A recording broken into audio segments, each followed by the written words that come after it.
Claims are kind of unfamiliar territory for a lot of people that haven't looked at it.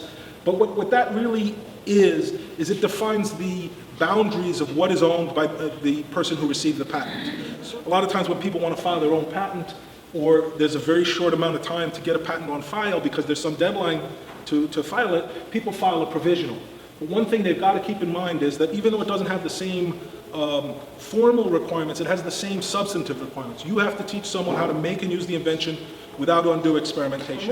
The rules in the US used to be first to invent, so startups could just document when they invented, and if someone filed before them, they could show that they invented first and have priority. That's changed, and now it's a first to file system, so it's more important than ever to file your application as soon as possible.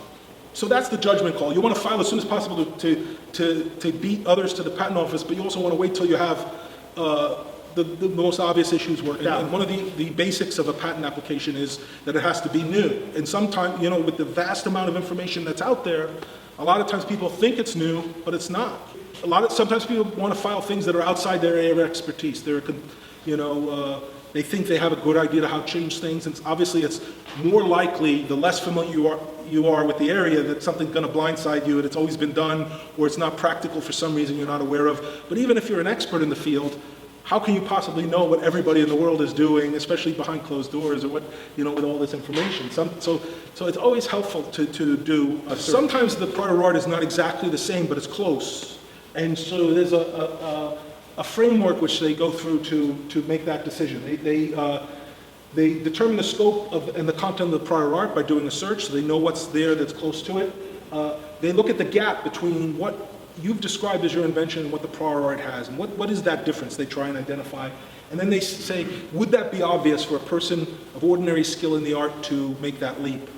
And that's basically the framework they use to determine obviousness. If you're a small entity, you'll pay $730. These change from time to time, but I think this is as of today. And a micro entity, you'll pay $400. A small entity is a company with less than 500 employees. So pretty much all startups are a small entity. Micro entity, you have to qualify as a small entity.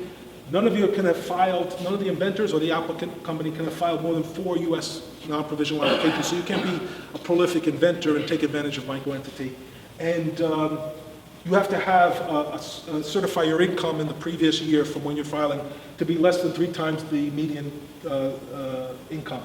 And that, as of now, is $160,000, $160,971.